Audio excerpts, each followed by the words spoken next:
அகில இந்திய நாடார் சங்க கூட்டமைப்பின் சார்பாக ஒரு மிக முக்கியமான அறிவிப்பை அவர்கள் வெளியிட்டிருப்பதை இணையத்தின் வாயிலாக கண்டிட நேர்ந்தது. அதில் என்ன அவங்க குறிப்பிட்டிருக்கிறாங்கன்னா, கடந்த 2024 நடைபெற்ற நாடாளுமன்ற தேர்தலில் நாடார் சமுதாயத்தை புறக்கணித்து உரிய பிரதிநிதித்துவம் கொடுக்காத திமுகவை நாங்கள் இந்த தேர்தலில் புறக்கணிக்கிறோம். என்ன காரணம் சொல்றாங்கன்னா, நாடாளுமன்ற தேர்தலினுடைய தொகுதி வேட்பாளர்களாக அனைத்து சமுதாயத்திற்கும் வாய்ப்பு கொடுக்கப்பட்டது. ஆனால் நாடார் சமுதாயத்திற்கு வாய்ப்பு கொடுக்கப்படவில்லை.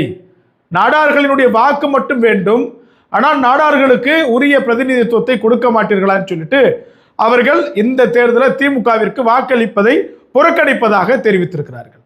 இந்த செய்தியை நாம ஏன் பேசணும்? இந்த செய்தியை இங்க நான் ஏன் பதிவா போடணும்?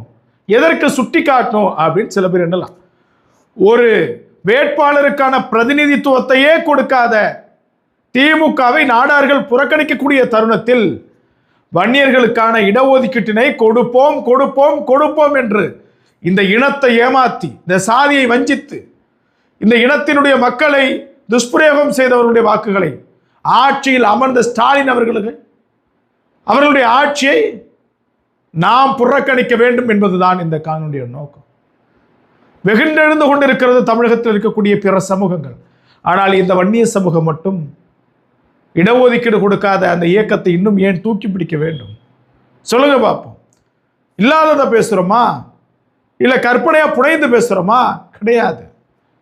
2021 சட்டமன்ற தேர்தலுக்கு முன்பாக வாக்குறுதி கொடுத்தாரே, தருமபுரியில் பேசலையா? விக்கிரவாண்டி இடைத்தேர்தலில் பேசலையா? அந்த சமுதாயத்திற்கு இடஒதுக்கீடு கொடுப்போம்னு.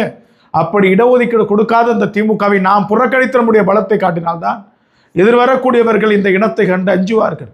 கொடுத்த வாக்குறுதியை நிறைவேற்ற வேண்டும் என்று நெஞ்சிலே நெஞ்சுரம் கொண்டு தேர்தலை சந்திப்பார்கள்.